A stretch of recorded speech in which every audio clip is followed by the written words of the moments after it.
Well, welcome in everyone to what is the first episode of content for Reign Over Money. Again, my name is Kevin Hissong.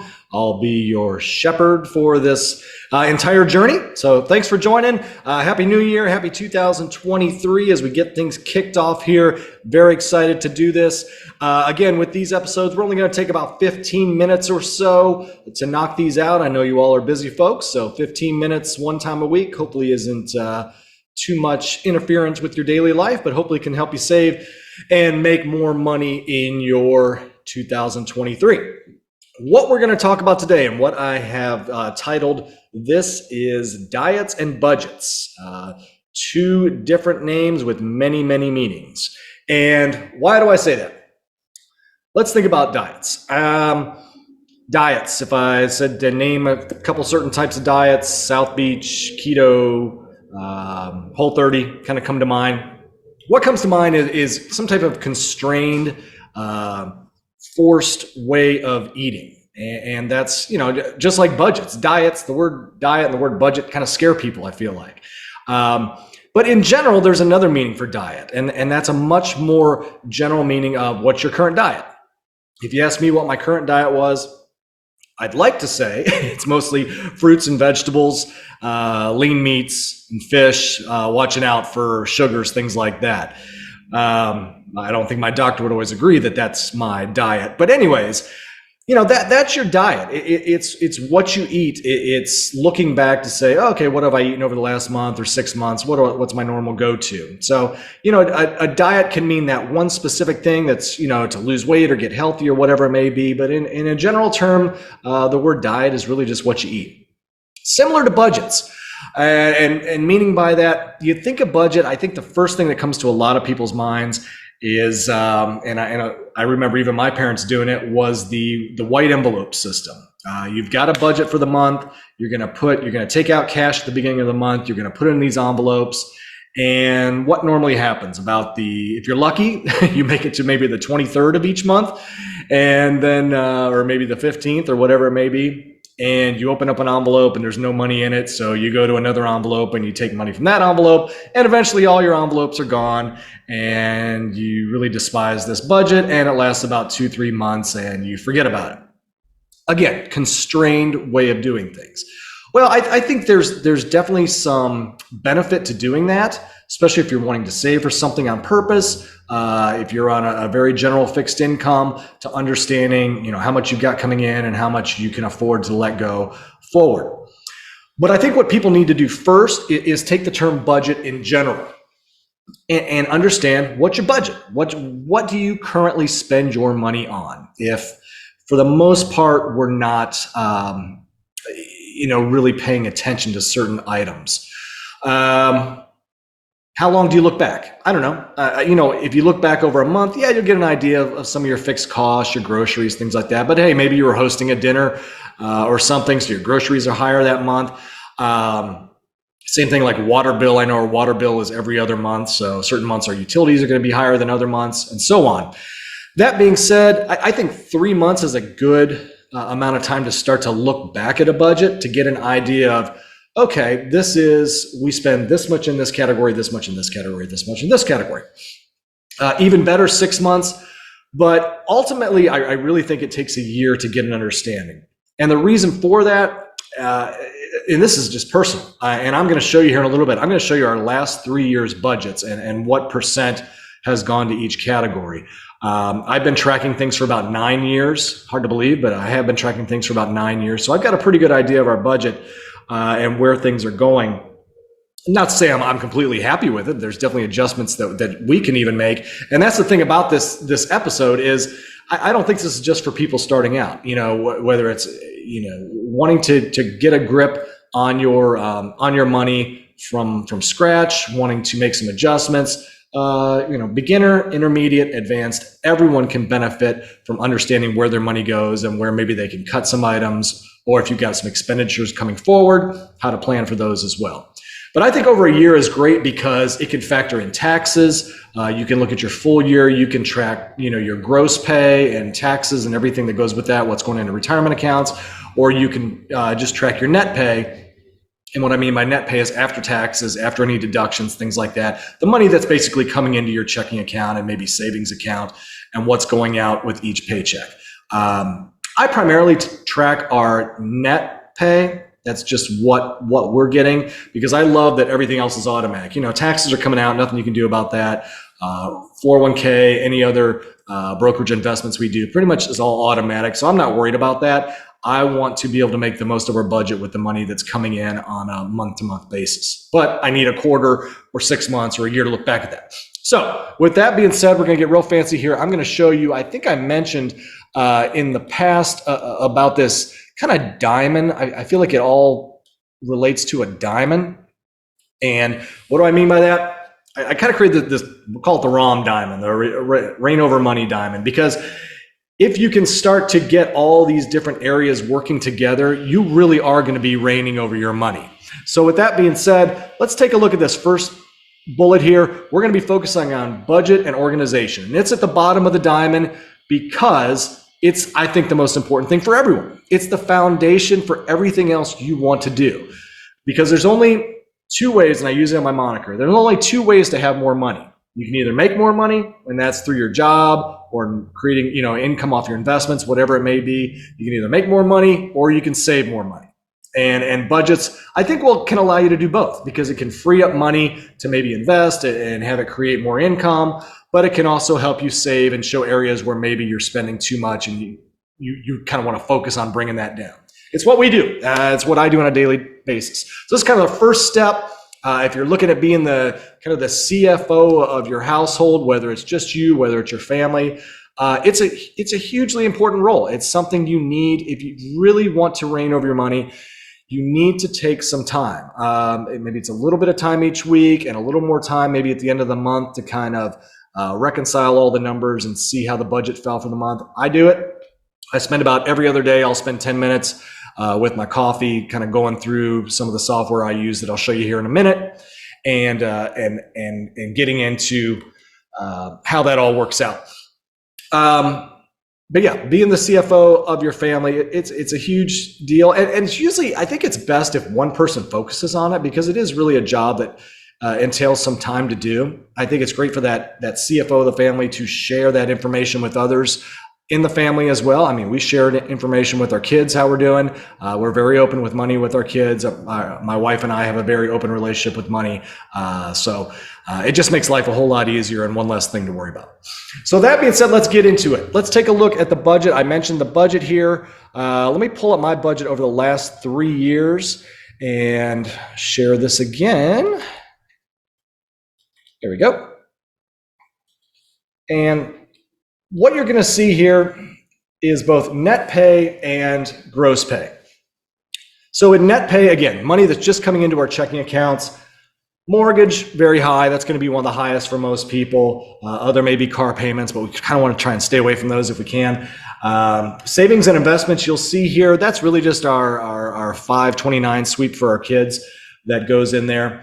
You will notice one item that's high here that maybe for other people that are using public schools or whatever, you won't have in a budget. And that's the great thing about a budget, is you can create whatever categories you want. I tried to create enough categories so that there's enough in each category to give it some relevance, but to try and keep it fairly simple. I think you're maybe looking at like 12 categories here with a couple catch-alls at the end. But for us with school, with discretionary income, you have a choice what to do with discretionary income. And for us, it's private school for our kids. So that's what we utilize it for. So that's why it's one of our larger expenditures on a monthly basis. You'll also see this is, Series 1 is 2020, Series 2 is 2021, Series 3 is 2022. And just to note, if you're listening on the podcast on this, and for those watching on the video as well, I will put all these documents and figures out on the blog on the reignovermoney.com website. Under Stream of Consciousness is the name of the blog. I will put all this information out there so you can take a look at it and peruse at your pleasure. You'll notice if you look at personal care, it's kind of the middle on the top there. This year, higher expenditure. We had, for personal care, it's, CVS, Walgreens, if you're lucky enough to get a massage, but it's also, we include doctor and healthcare in there as well. I just needed kind of one catch-all. And so healthcare is in there. We had some extra expenditures this year. My daughter had an eye surgery and some other things that I had done. So A little higher this year on the personal care side, that should fall down. You'll also notice vacations at the end, really high the last 2 years. Yeah, we kind of blew it out after COVID. We just said, screw it. We're going to go enjoy ourselves. Luckily this year, I kind of prepaid for some of the things we're already doing, so that vacation number is a little higher for 2022, shouldn't be high for 2023. But it's great to know those things, look at those things, and know going forward that some of those discretionary income pieces can be moved around to other areas. On the bottom is the giant picture, because you may look at that top and go, well, where are you saving money at? Down at the bottom is the gross pay. So this is income coming in. This is showing taxes, 401k, retirement plans, automatic investments to brokerage accounts, and so on and so forth.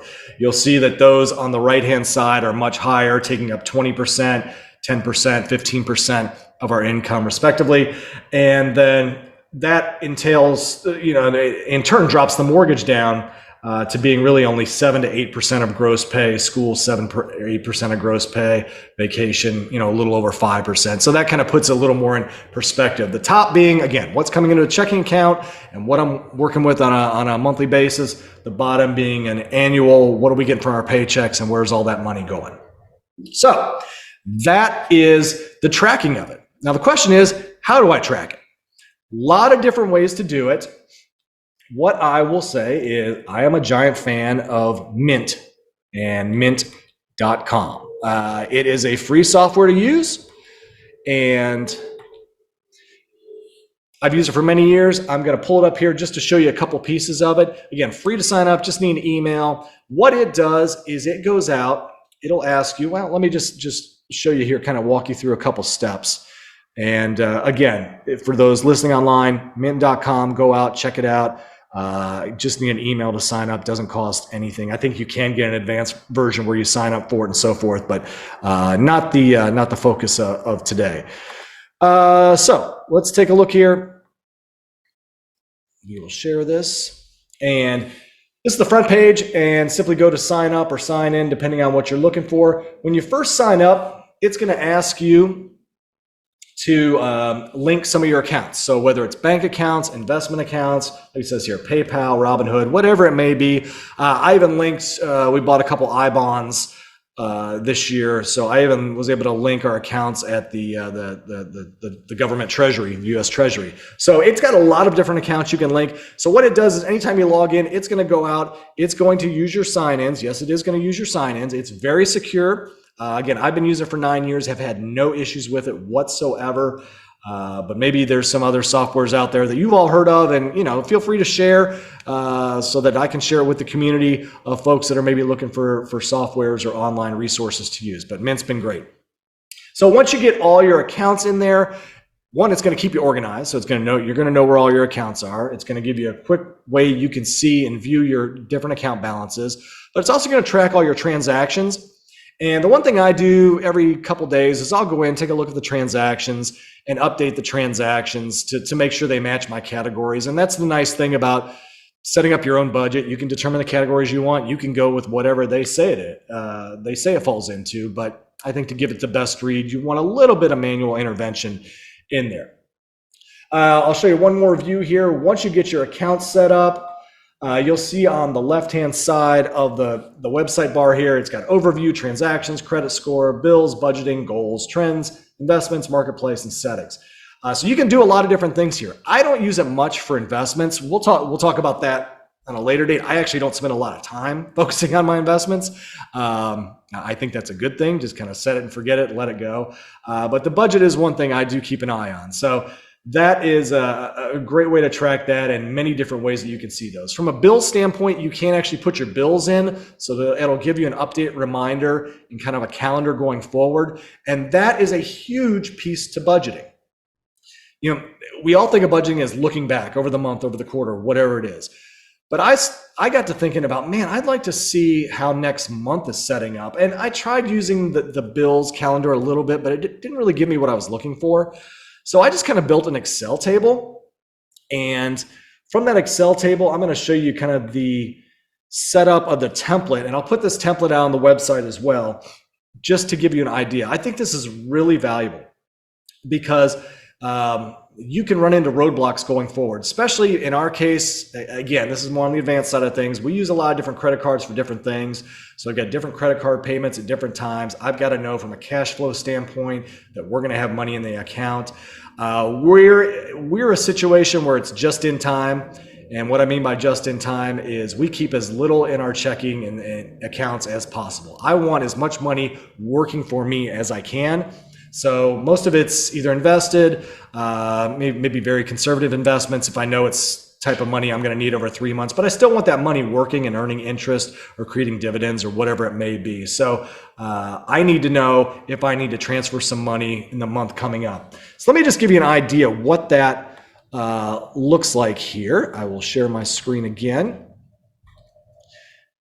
And on this one, let me go back to the top. So what it gives you an idea of is I usually start this about the 15th of a month looking forward. So coming up here, when it hits January 15th, I will actually set up my February forward-looking budget. And what you can put in there, this template's created, kind of has those fixed things that you know are going to be coming out. Mortgage on the 1st, maybe it's health insurance, maybe it's a Venmo you do to a babysitter. So you can put all those out there, and then you can also add in some additional pieces as you need to. But I'll go out, I'll reconcile my checking account. It's kind of my version of what my mom still does with going in and doing her, reconciling her balance on her checkbook. This is kind of the new version of it, I guess. So having got the mortgage on the 1st, income coming in on the 6th, so I see the different cash flows coming in. Now what I want to show you, I'm going to scroll down a little bit on this screen, and again, this template will be out on the website, is if we get down to like the 18th or the 19th of the month, maybe we had a big expenditure last month. Maybe we needed a new HVAC or air conditioning unit. I know that happened to us this year. And maybe you've got a $5,000 outlay there. So what it's going to show me, if I know ahead of time that that's coming out, is it's going to show me that I'm going to go in the red from having a $3,500 balance to negative $1,400 balance. So a couple days before that, I need to get some money transferred over. So if you don't want to be doing that a lot, obviously, because if you're doing that a lot, then you're not sticking within the budget. I mean, you can't spend more than you bring in terms of income. And that's where we're trying to get with all this, is reining in the spending and knowing what you have in income and maybe trying to create some more income down the road. But I think the forward-looking tool really kind of brings it all together, of having the backward-looking budget, getting an idea of your different categories, what you're spending each month, and then getting ready going forward in case there's some emergencies or different reasons that you need to move some money in. And that's really all I wanted to cover in this episode. I mean, just to get the basics underway. I hope these are some tools that you all can utilize. Maybe you'll make some improvements on it. Maybe some of you out there are already using something like this. Please feel free to share it with me on Twitter, Reign Over Money on Twitter, Reign Over Money on Instagram, comment through the website, comment through the YouTube or the podcast, whatever it may be. We want to create a community with this and want to help people. I'm here to help people. That's why I'm developing this. It's been helpful to me, and I think it can be helpful to others as well in many different situations. So it's a start. It's the first step to our kind of ROM diamond, if you will. And we will start building and going forward with that. I think we're going to continue on the budgeting and organization side. We're going to dive into the categories a little bit more going forward, because I think there's some tips and tricks and things I want to talk about with some of the different categories that can help you if you're looking for ways to save in those different areas for the new year. So with that said, I will leave it at that. I think I've gone over my 15 minutes a little bit for this week, but don't hold it against me. We'll go shorter maybe in another session here. Thank you so much for joining. Again, my name is Kevin Hissong. Please visit us at reignovermoney.com and shoot me a note or comment on any questions or any thoughts on the show. Thanks again for joining. Have a happy 2023, and we'll talk to you again next week.